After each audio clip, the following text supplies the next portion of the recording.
Everybody, this is Chris Jerome from the Radical Independent, and I'm here with Eric Bronner, U.S. Navy veteran and founder and chief mission officer of Veterans for All Voters.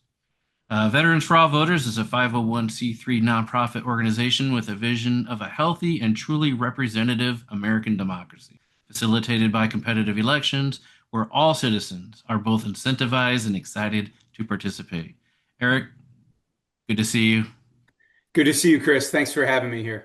Yeah, it's a great organization, a ton of information on your website. I mean, really well done. One of the best sites I've seen in terms of just getting more information about election reform and what you guys are about and how transparent it is. But kind of before we dive into the website itself, could you just talk a little bit about yourself, how you got involved in politics, the political reform movement? Yeah, sure. Thanks, Chris. So I grew up in Wisconsin. I had the privilege of attending the Naval Academy, and after I graduated, I served on active duty as on for 8 years as a naval flight officer in the mighty E-2C Hawkeye. And after getting out of the military, I went to law school, and I've always wanted to run for office. I've always been interested in politics. People tell me there's just one problem, Eric. You need to pick a team. Right. I'm a lifelong independent. I've never registered with either party. I've never joined either party. I've never once said I'm a Republican or I'm a Democrat because I'm not. I'm fiercely independent. And as you know, Chris, probably better than most, when you are an independent, that really limits your options of how you can get involved. We unfortunately have a two-party duopoly that does everything it can to keep out new voices, new competition. And I heard these two really brilliant business thought leaders on a podcast on Freakonomics Radio in the fall of 2018. And that podcast, Chris, it was called America's Hidden Duopoly. It's still one of their most popular episodes ever on Freakonomics. It was so compelling. Their solutions, they were business solutions. Let's have a free political marketplace Yeah. on a level playing field with more competition and let the best person win. Everyone should be for that. Anyone who says that they're a capitalist and they love free markets, they should hate our current political system and they should fight for all candidates and all voters to have a level playing field. And that's exactly the mission of Veterans for All Voters. Yeah, it's a great analogy because competition is going to bring out the best products at the best price, I guess. That's But right. in the political realm, it's the same thing. You got to have a choice, right? You got to have a lot of variety. And not only are we stuck right now, Chris, with Coke versus Pepsi, and all Coke wants to do is sell you more Coke, and all Pepsi wants to do is sell you more Pepsi. The idea that either of our major political parties is actually going to solve the major problems that our country is facing, it's just laughable, Yeah. right? I mean, they've had 50 years or more where one party or the other had control of all the branches of government, and nothing got fixed. So we've tried that, right? And we have a duopoly. Why don't we maybe try something different, like independent candidates, or at least fiercely independent Democrats and Republicans, or third party candidates from the Forward Party, or libertarians, or just anything other than Coke and Pepsi? Right. It seems like the key problems a lot. There's a lot of them, but distorting primaries, Yep. basically a large moderate middle that has little voice in our system. It's, That's an issue. it's a huge issue.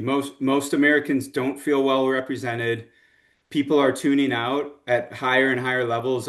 You've probably seen the polling. It's 61% of younger people don't identify as a Democrat or a Republican. They're exhausted by our toxic politics and adults who are acting like middle schoolers. You have veterans, 55 to 59% of veterans identify as independent. I'm one of them. And we want a better system, right? That's what we're fighting for. I'm not anti-party. Parties are important. They should compete on a level playing field, though. That's what I'm for, is a level playing field, and more competition will get us better results. So, what are some of the key reforms Veterans for All Voters advocates or promotes? There's a bunch. And we don't think there's any one silver bullet Yeah. solution. We really create a platform for veterans and supporters to get involved with nonpartisan structural reform solutions. So that could be campaign finance reform. We need to get dark money out of politics, right? The terrible attack ads they're so toxic, they're so negative. There's a solution for that.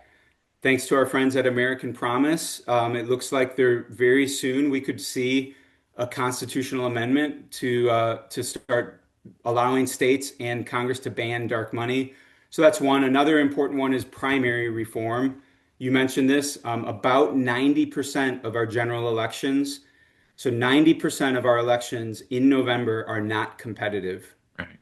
right? They're And decided in the primary, right? they're decided in the primary because our districts are so red or so blue that low turnout primary. Most Americans don't even know when their state hosts primaries.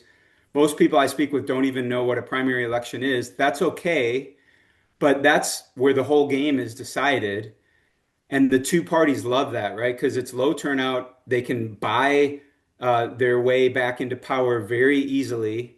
They don't want more competition on a level playing field. So the solution has to be more competition on a level playing field. Who has that solution? Thankfully, Alaska. Alaska is a state that shows us how politics can be better. They have a new primary system. Everyone's on one ballot. Top four competitors go to November. For each race, the top four go on. So now you have real competition on a level playing field between four candidates instead of the system that most states have, which is really no competition at all. What about ranked choice voting? You guys have an opinion on that? Yeah, we support ranked choice voting, especially where there is local energy for it. We Yeah. understand it's controversial. There's, I think, 22 states now have banned the use of ranked choice voting because it's such a threat to our republic, Yeah. right? It's just ridiculous. I tell the story, Chris, both parties oppose and quietly use these reforms, Oh, such I as ranked know. choice voting, Yeah. right? They publicly oppose them when they think they might lose control or power, but they use them internally when they realize, oh, the best way to get a stronger candidate, said the Virginia GOP, Yeah. is Yeah. to use ranked choice voting to nominate Glenn Youngkin on the seventh round. Right. Glenn Youngkin goes on to win the general election.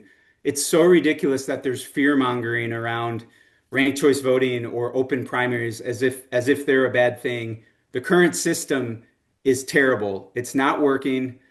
And our challenge, Chris, for our veteran members, we have about 1,000 veteran members, is meet with your local state representatives, meet with your Congress members, and ask them, what's your solution to fix our broken, outdated political system?